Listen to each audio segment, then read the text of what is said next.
Hello ಎಲ್ಲರಿಗೂ ನಮಸ್ಕಾರ. Welcome back to my channel. ನಾನು ಹಂಸ. ಹೇಗಿದ್ದೀರಾ ನೀವೆಲ್ಲ ತುಂಬ ಚೆನ್ನಾಗಿದ್ದೀರಾ ಅಂತ ಭಾವಿಸ್ತಾ ಇವತ್ತಿನ ವಿಡಿಯೋನ ಸ್ಟಾರ್ಟ್ ಮಾಡಿದ್ದೀನಿ.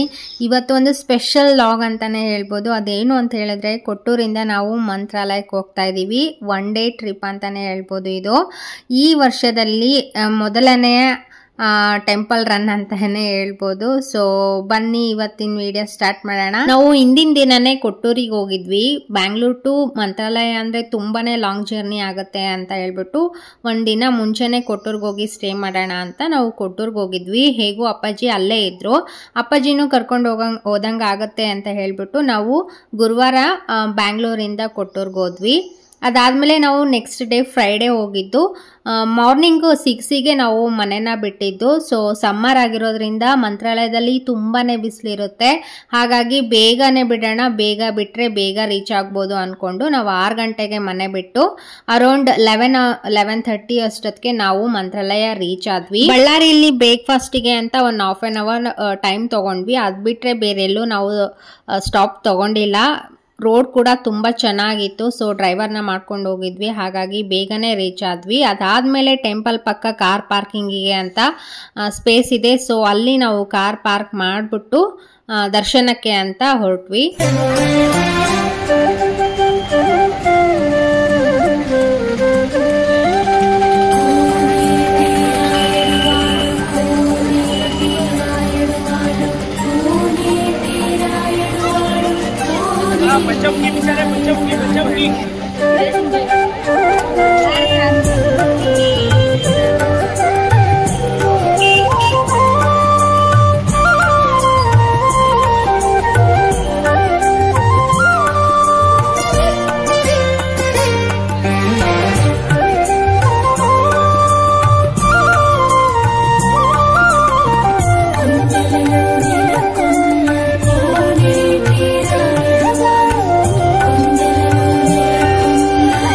ದೇವಸ್ಥಾನ ಪಕ್ಕದಲ್ಲೇ ನಿಮಗೆ ಚಪ್ಪಲ್ ಸ್ಟ್ಯಾಂಡ್ ಸಿಗುತ್ತೆ. ಅಲ್ಲಿ ನಿಮ್ಮ ಚಪ್ಪಲ್ನ ಇಡ್ಬೋದು. ಒಂದ್ ಜೊತೆಗೆ 5 ರೂಪಾಯಿ ಅನ್ನೋ ತರ ಇಟ್ಕೊಂಡಿರ್ತಾರೆ.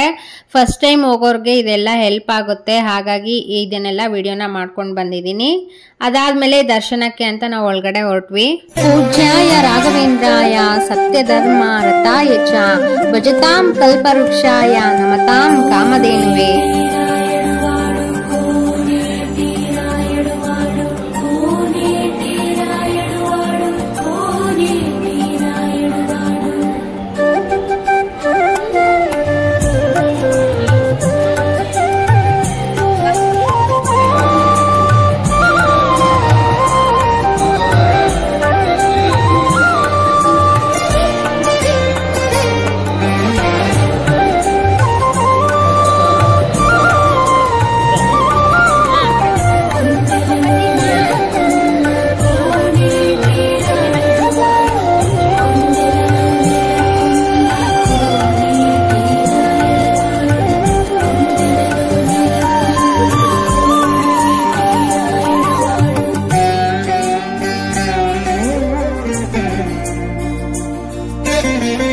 ಶುಕ್ರವಾರ ಹೋಗಿದ್ರಿಂದ ಅಷ್ಟೊಂದೇನೋ ರಶ್ ಇರಲಿಲ್ಲ. ಬೇಗನೆ ದರ್ಶನ ಆಯ್ತು. ನಮಗೆ ಎಷ್ಟು ಸಲ ಬೇಕಾಗಿದ್ರು ಕ್ಯೂ ಅಲ್ಲಿ ನಿಂತ್ಕೊಂಡು ದರ್ಶನ ಮಾಡ್ಕೊಂಡು ಬರ್ಬೋದಿತ್ತು. ದೇವ್ರ ದರ್ಶನ ಅಂತೂ ತುಂಬಾನೇ ಚೆನ್ನಾಗಾಯ್ತು. ಅಲ್ಲೂ ಕೂಡ ಸ್ವಲ್ಪ ಹೊತ್ತು ಬಿಡ್ತಾ ಇದ್ರು ದೇವ್ರನ್ನ ನೋಡೋದಕ್ಕೆ, ಯಾಕೆಂದ್ರೆ ಅಷ್ಟೊಂದು ರಶ್ ಇರ್ಲಿಲ್ವಲ್ಲ. ಹಾಗಾಗಿ ನಾವ್ ಆಕ್ಚುಲಿ ಸಡನ್ ಆಗಿನೇ ಮಂತ್ರಾಲಯಕ್ಕೆ ಹೋಗಿದ್ದು. ಮುಂಚೆಯಿಂದ ಏನು ಪ್ಲಾನ್ ಮಾಡ್ಕೊಂಡಿರ್ಲಿಲ್ಲ. ಸೊ ಅನ್ಎಕ್ಸ್ಪೆಕ್ಟೆಡ್ ಆಗಿ ನಾವು ಪ್ಲಾನ್ ಮಾಡ್ಕೊಂಡು ಹೋಗಿದ್ದು. ತುಂಬಾನೇ ಖುಷಿ ಆಯ್ತು. ರಾಯರನ್ನೇ ನಮ್ಮನ್ನ ಕರ್ಸ್ಕೊಂಡ್ರು ಅಂತಾನೆ ಹೇಳ್ಬೋದು. ಎಲ್ಲೋ ನಾನು ಒಂದ್ ಕಡೆ ನೋಡಿದೆ, ನಾವು ರಾಯರನ್ನ ನೋಡ್ಬೇಕು ಅಂದಾಗ ಆಗೋದಿಲ್ವಂತೆ. ರಾಯರನ್ನೇ ನಮ್ಮನ್ನ ನೋಡ್ಬೇಕು, ನಮ್ಮನ್ನ ಕರ್ಸ್ಕೊಳ್ಳೋ ತರ ಮಾಡ್ತಾರಂತೆ.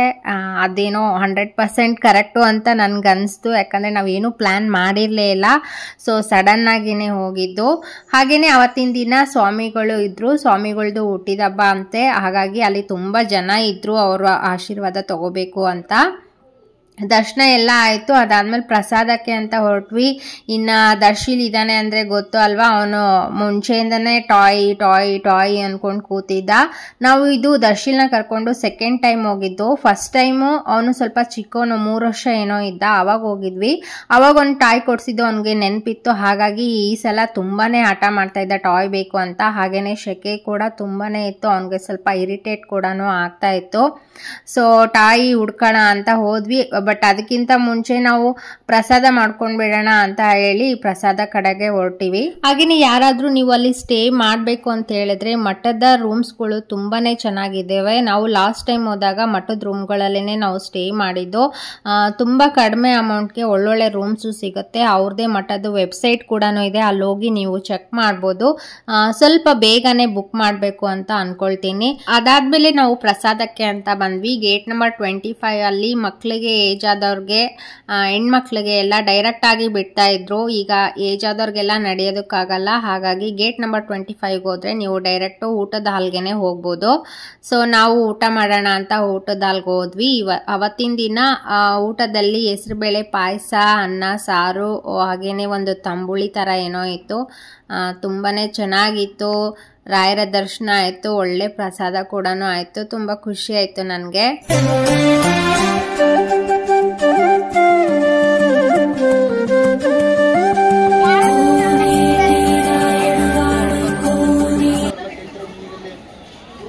ಏನದು ಯೋಯೋ? ಅದು ಹೆಂಗ್ ಫಿಕ್ಸ್ ಮಾಡೋದು ಗೊತ್ತಾ ನಿನಗೆ? ಇಲ್ಲೇ ಶಿವ, ಅದು ಇಲ್ಲ ಆದ್ರೆ ಇನ್ನೊಂದು ಕೊಡ್ಸಿ ಅಂತ ಕೇಳ್ಬೋದಲ್ಲ.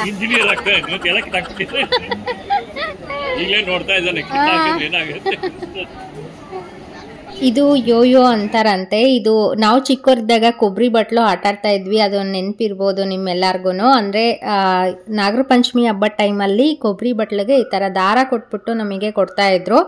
ಅದು ದಾರನ ಸುತ್ತಿ ಹಿಂಗೆ ಬಿಟ್ಟರೆ ಬಟ್ಲು ಥರ ತಿರುಗ್ತಾ ಇತ್ತು ಕೊಬ್ಬರಿ ಬಟ್ಲು. ಅದನ್ನು ಇವಾಗ ಯೋಯೋ ಅಂತ ಮಾಡಿದ್ದಾರೆ. ಇದಕ್ಕೆ 100 ರೂಪಾಯಿ ಅಂತೆ. ಅಪ್ಪ ನನ್ಗೆ ಗೊತ್ತೇ ಇರಲಿಲ್ಲ ಈ ಥರನೂ ಎಲ್ಲ ಇದೆ ಟಾಯ್ ಅಂತ. ಇವನ್ನೆಲ್ಲೋ ನೋಡಿಕೊಂಡು ಸಿಕ್ಕಾಬಿಟ್ಟೆ ಕಾಟ ಕೊಡ್ತಾ ಇದ್ದ, ಅಮ್ಮ ಯೋಯೋ ಯೋಯೋ ಅಂತ. ಅದು ತಗೊಂಡಿದ್ಮೇಲೆ ಗೊತ್ತಾಯಿತು ಅದು ಕೊಬ್ಬರಿ ಬಟ್ಲು ಥರ ಅಂತ. ಅದಾದಮೇಲೆ ನದಿ ಕಡೆ ಹೊರಟ್ವಿ. ನದಿಲಿ ನೀರಿದೆಯಾ ನೋಡೋಣ ಅಂತ ಹೇಳಿ. ಲಾಸ್ಟ್ ಟೈಮ್ ಹೋದಾಗ ಸ್ವಲ್ಪ ನೀರಿತ್ತು, ಈ ಸಲ ಅಂತೂ ಪೂರ್ತಿ ನೀರೇ ಇರಲಿಲ್ಲ. ಆದರೂ ಅಷ್ಟು ದೂರ ಹೋಗಿದ್ದೀವಿ ಅಂದರೆ ನನಗೆ ಎಲ್ಲನೂ ಕವರ್ ಮಾಡಿ ಬರಬೇಕು. ಹಾಗಾಗಿ ನದಿವರೆಗೂ ನಡ್ಕೊಂಡು ಹೋಗಿ ಬಂದೆ. ತುಂಬಾ ಬಿಸಿಲಿತ್ತು, ಆದರೂ ಬಿಡಬಾರ್ದು ಅಂತ ಹೋಗಿದ್ದೆ. ಹಾಗೆಯೇ ಕಾರ್ ಪಾರ್ಕಿಂಗ್ ಹತ್ರನೇ ನಿಮಗೊಂದು ಪೇಯ್ಡ್ ವಾಶ್ರೂಮ್ ಕೂಡ ಸಿಗುತ್ತೆ. ತುಂಬ ನೀಟಾಗಿರುತ್ತೆ, ನೀವು ಅದು ಕೂಡ ಯೂಸ್ ಮಾಡ್ಕೋಬೋದು. ಅಲ್ಲಿಂದ ನಾವು ಮಂತ್ರಾಲಯದಿಂದ ಹತ್ರ 20 ಕಿಲೋಮೀಟರ್ ಆಗತ್ತೆ. ಪಂಚಮುಖಿ ಆಂಜನೇಯ ದೇವಸ್ಥಾನ ಕೂಡ ಇದೆ, ಹಾಗಾಗಿ ಅಲ್ಲಿಗೂ ಕೂಡ ಹೋಗಿದ್ವಿ.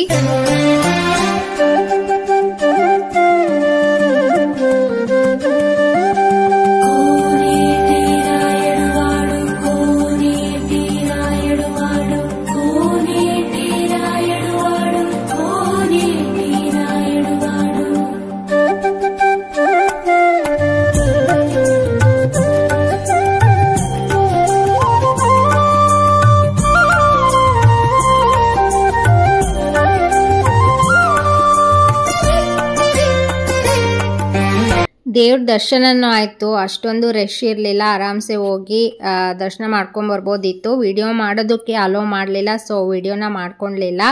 ದರ್ಶನ ಆದಮೇಲೆ ನಾವು ಕೆಳಗಡೆ ಬಂದ್ವಿ. ಇಲ್ಲಿ ಪಂಚಮುಖಿ ಆಂಜನೇಯ ದೇವಸ್ಥಾನದ ಹತ್ರ ಫೇಮಸ್ ಅಂತ ಹೇಳಿದ್ರೆ ಬದನೆಕಾಯಿ ಬೋಂಡ. ನೀವು ಮುಂಚೆ ವಿಡಿಯೋಸ್ಗಳಲ್ಲಿ ನೋಡಿರ್ಬೋದು. ಸೊ ಟ್ರೈ ಮಾಡೋಣ ಅಂತ ನಾನು ಒಂದೇ ಒಂದು ತಗೊಂಡೆ. ಆ್ಯಕ್ಚುಲಿ ತುಂಬ ಬಿಸಿಲು ಇತ್ತು.